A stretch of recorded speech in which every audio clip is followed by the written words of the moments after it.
Pahalgam attack को यानी कि आतंकी हमले किए हुए 15 दिन हो गए। कल सरकार का यानी कि भारत सरकार का बहुत बड़ा फैसला है कि मॉक ड्रिल पूरे भारत के तमाम राज्यों में तमाम जिलों में किया जाए। मॉक ड्रिल होता क्या है, अभी हमारे साथ मौजूद हैं अमिताभ दास सर, जो कि पूर्व आईपीएस हैं और इनसे बेहतर मॉक ड्रिल के बारे में कोई जानकारी दे नहीं सकता है। सभी मुद्दे पर इनसे चर्चा करेंगे, लेकिन राजनीतिक मुद्दे छोड़कर आज एक आधिकारिक तौर पर इनसे बात करेंगे। सर, सबसे पहले आपको बहुत बहुत स्वागत जी, धन्यवाद आपका, थैंक यू।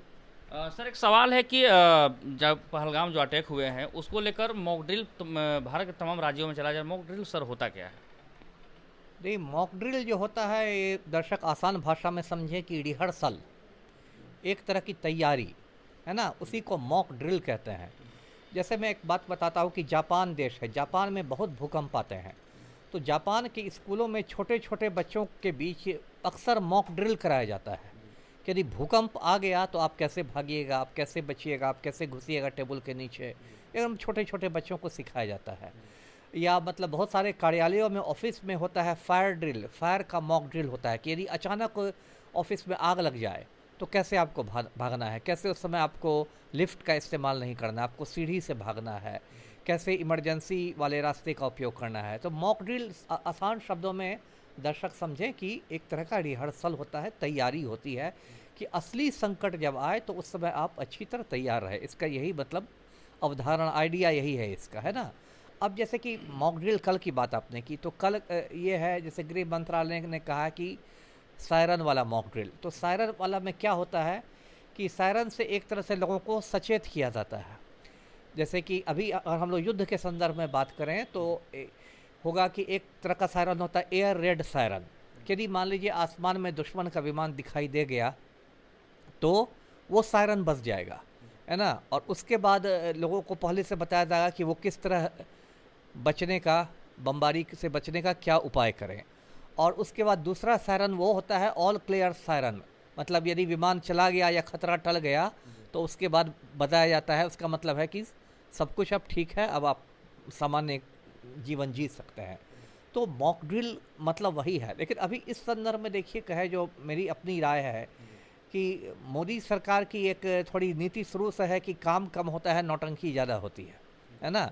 दर्शकों को याद होगा, अभी 4-5 साल पहले कोरोना की महामारी आई थी, तो उस समय भी क्या किया गया था कि मोदी ने कह दिया था देशवासियों से कि भाई बालकनी में जाके थाली पीटिए, है ना। ये तो जाहिलों का देश है, यहाँ आम आदमी तो है ही जाहिल, पढ़े लिखे लोग भी जाहिल हैं।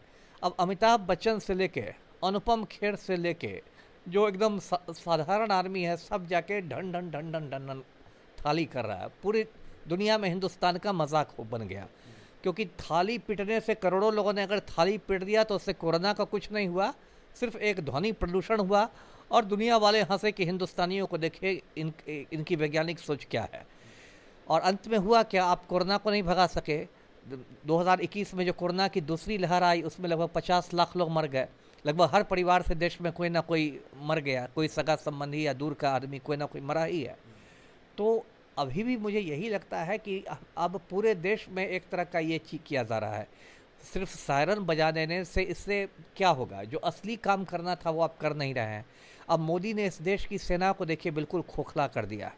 सेना में जो नियमित बहाली होती थी, नियमित बहाली बंद हो गई है। अब अग्निवीरों की बहाली होती है, और अग्निवीर क्या है, 4 साल बाद आपको सेना से हटा दिया जाएगा। आपको ना कोई पेंशन मिलेगा, ना कोई ग्रेच्युटी मिलेगी, ना कोई प्रोविडेंट फंड होगा।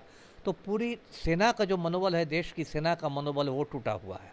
इतने बड़े देश की रक्षा आप अग्निवीरों से नहीं कर सकते, लेकिन सेना में नियमित बहाली खत्म कर दी गई। अब मोदी की विदेश नीति इतनी असफल हो गई है कि भारत इस मुद्दे पर ही मतलब एक तरह से अलग थलग पड़ गया है ना। पाकिस्तान के समर्थन में तुरंत चीन आके मजबूती से खड़ा हो गया है, तुर्की मजबूती से खड़ा हो गया है। तुर्की तो अपना जंगी जहाज़ भेज दिया है समुद्र में।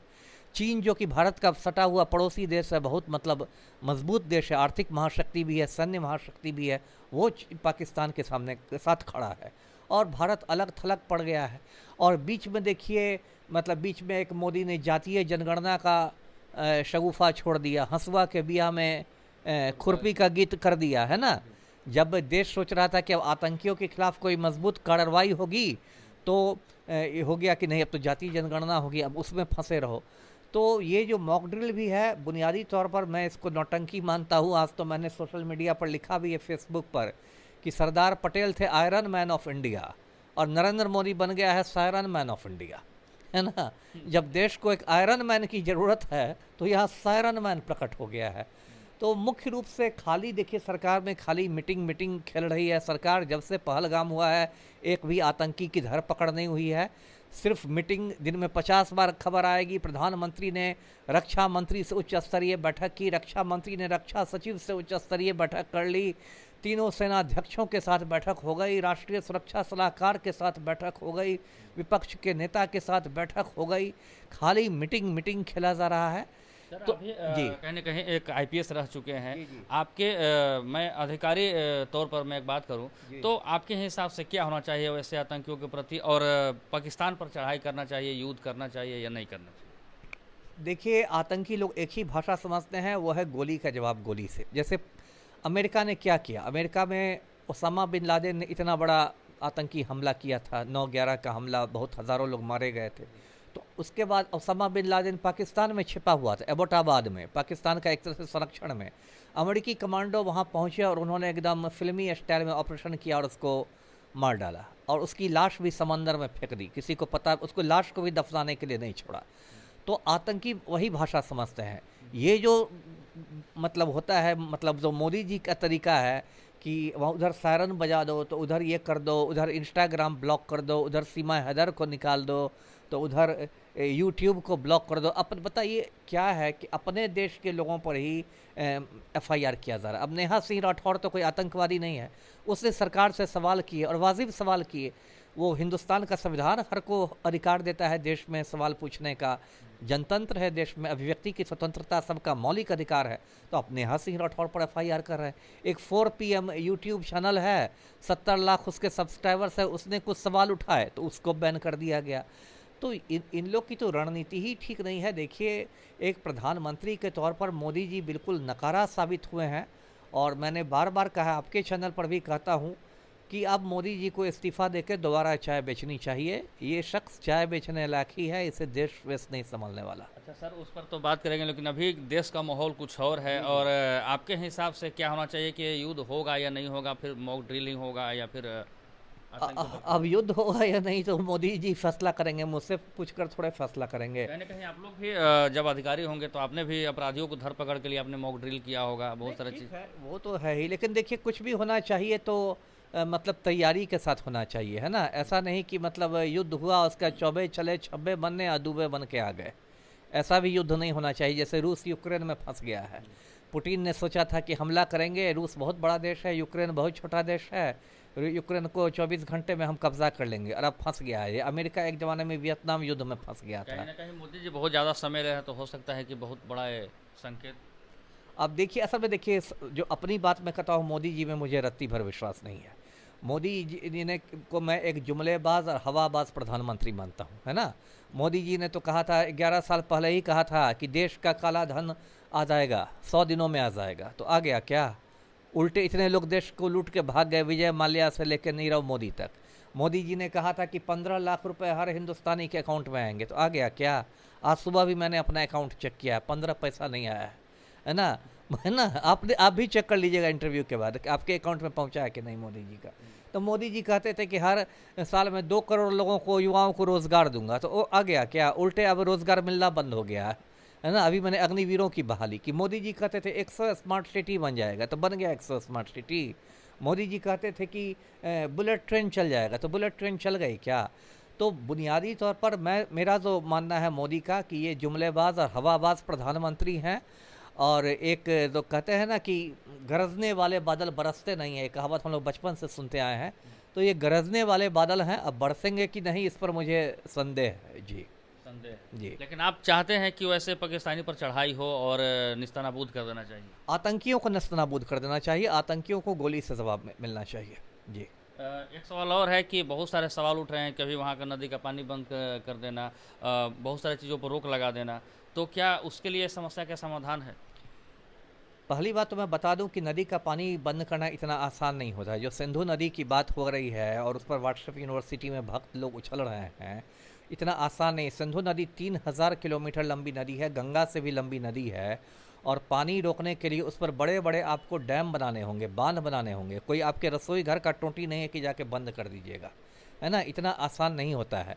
फिर वो समझौता है, भारत पाकिस्तान के बीच 1960 में समझौता हुआ था।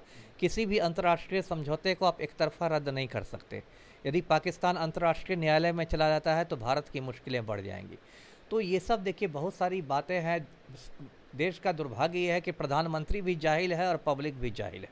एक जाहिल आदमी बोलता है, पब्लिक ताली पीटती है। तो इसलिए देश में कोई ठोस काम हो नहीं रहा है। सर एक सवाल है कि भारत देख रहा था कि यूपी सरकार ने फैसला किया है कि यूपी के सभी कार्यालय पर गोबर से पेंट किया जाएगा। अब देखिए देश कहाँ जा रहा है ना। अमेरिका तैयारी कर रहा है कि मंगल ग्रह पर कैसे मानव को बसाया जाए, और हिंदुस्तान में क्या हो रहा है कि एक राज्य सरकार फैसला कर रही है कि सरकारी कार्यालयों को गोबर से पेंट किया जाए। समझ जाइए किधर देश जा रहा है। जी सर एक सवाल है कि पाकिस्तान एक छोटा सा देश है, कहीं ना कहीं भारत से बहुत ज़्यादा आगे है, हर चीज़ में आगे है, लेकिन पाकिस्तान बार बार भारत पर हमला कर दे रहा है और भारत सिर्फ तैयारी। ये तो मोदी की कूटनीतिक विफलता है ना। ये तो सरकार की विदेश नीति आपकी फेल कर गई है कि आप अलग थलग पड़ गए हैं। अभी देखिए दुनिया में एक ही महाशक्ति है, असली सुपर पावर दुनिया में आज की तारीख में एक ही अमेरिका है। पहले दो थे, अमेरिका और सोवियत यूनियन, अब बस एक रह गया है। लेकिन अमेरिका के साथ कितना खराब संबंध भारत का। अभी भारतीयों को अमेरिका ने जंजीर में बांध के भेजा था। हवाई जहाज़ में तो भारतीय आए थे, जंजीर में बांध के कुत्ते बिल्लियों की तरह भेजा था। मोदी को शपथ ग्रहण समारोह में डोनाल्ड ट्रंप ने बुलाया तक नहीं। छोटे छोटे देशों के प्रधानमंत्रियों को डोनाल्ड ट्रंप ने बुलाया अपने शपथ ग्रहण समारोह में, मोदी को नहीं बुलाया। तो ये कूटनीतिक विफलता है। और चीन के साथ भी आपका संबंध खराब है ना, वो भी पाकिस्तान के साथ खड़ा होगा। और तो छोड़ दीजिए, चीन अमेरिका को छोड़ दीजिए, जो दो बित्ता का है बांग्लादेश, जिसको हिंदुस्तान नहीं आज़ाद कराया था, वो आज हिंदुस्तान को आंख दिखा रहा है। तो कहीं ना कहीं आपकी कूटनीतिक विफलता है ना, कि आपकी विदेश नीति फेल कर गई है। मोदी जी रोज़ 18-18 घंटे काम कर रहे हैं, बस गौतम अडानी की सेवा कर रहे हैं ना, और तो किसी चीज़ पर ध्यान नहीं है। तो भारत अलग थलग पड़ गया है दुनिया में। रक्षा मंत्री राजनाथ सिंह के कहना है कि आप लोग जैसा चाहते हैं वैसा ही होगा, और कहीं ना कहीं समय ले रहे हैं तो हर चीज़ को प्राइवेसी करना। अच्छा ठीक है, ये लोग नागरिक सुरक्षा के नाम पर हर चीज़ को गोपनीय कर लेते हैं। ठीक है, गोपनीय हो, लेकिन राजनाथ सिंह को तो थोड़ा लज्जा वज्जा रहती तो इस्तीफा दे चुके रहते, है ना। चीन ने गलवान घाटी पर कब्जा कर लिया है। लद्दाख में कई साल पहले चीन ने गलवान घाटी पर कब्जा कर लिया है। अरुणाचल प्रदेश को चीन भारत का हिस्सा नहीं मानता है। अरुणाचल प्रदेश में चीन अवैध मतलब गांव बसा रहा है।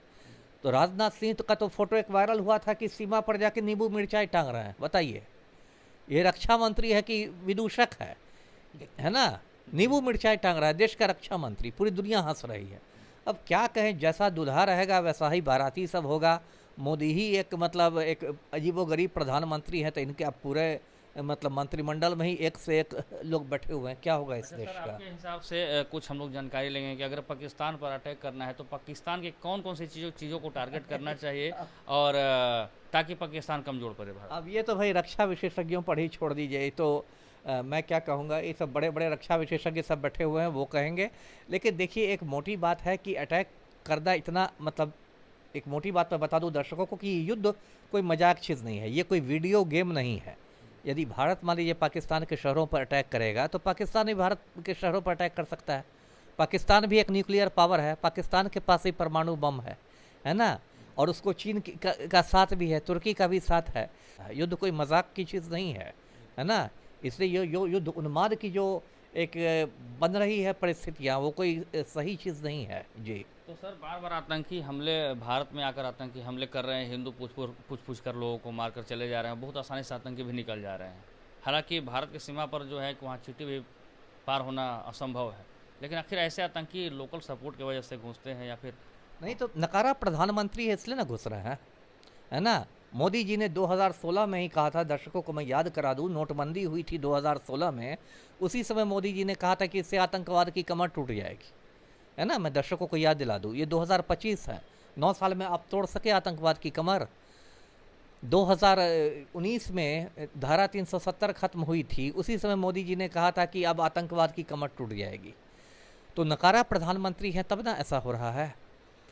इसके पहले पुलवामा में हमला हुआ था 2019 में, 40 जवान सीआरपीएफ के शहीद हुए थे। और उस समय मैंने नहीं, जो उस समय कश्मीर के गवर्नर थे सतपाल मलिक, उन्होंने मोदी जी को कटघरे में खड़ा किया था। और आज तक मोदी जी जवाब नहीं दे सके हैं कि 350 किलो RDX आया कहाँ से, है ना, पुलवामा में। तो साल भर आप, नेहरू जी को मरे भी 60 बरस हो गए, और साल भर मोदी जी नेहरू सब चीज़ का ठेकरा नेहरू के सर पर आप कब तक फोड़िएगा? 11 साल से तो आप ना प्रधानमंत्री हैं। सर, कहीं ना कहीं आप इस परिस्थिति में देश के साथ हैं और भारत सरकार को आप साथ दे रहे हैं या नहीं? अरे देश के साथ तो मैं हर परिस्थिति में हूँ, इस परिस्थिति में क्या, हर परिस्थिति में हूँ। लेकिन मोदी जैसे नकारा प्रधानमंत्री से मैं बहुत ही ज़्यादा असंतुष्ट हूँ जी। सुनने में आ रहा है खबर कि राहुल गांधी भी पीएम ऑफिस पहुंचे थे, अमित शाह से मुलाकात उन्होंने किया था। और विपक्ष के नेता हैं, लेकिन देश के मामले में तो पूरा देश आतंकवाद के खिलाफ खड़ा है, मैं भी खड़ा हूँ। लेकिन नकारा नरेंद्र मोदी को चाहिए कि गौतम अडानी की सेवा छोड़ के कुछ बाकी कामकाज पर भी ध्यान दें जी।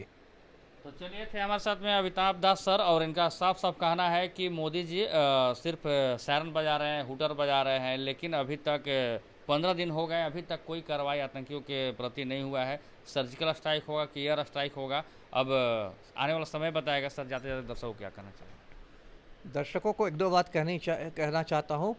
सबसे बड़ी बात जो आज के देश की स्थिति में है कि भाईचारा बनाए रखें, हिंदू मुस्लिम एकता बनाए रखें। सारे मुसलमान आतंकी नहीं होते हैं। अभी पहलगाम के हमले में भी मुसलमानों ने भी जान दे के लोगों को बचाया है। इसलिए आपस में भाईचारा बनाए रखें और सौहार्द बनाए रखें, और दिमाग को गोबर और गोमूत्र से बचा के रखें।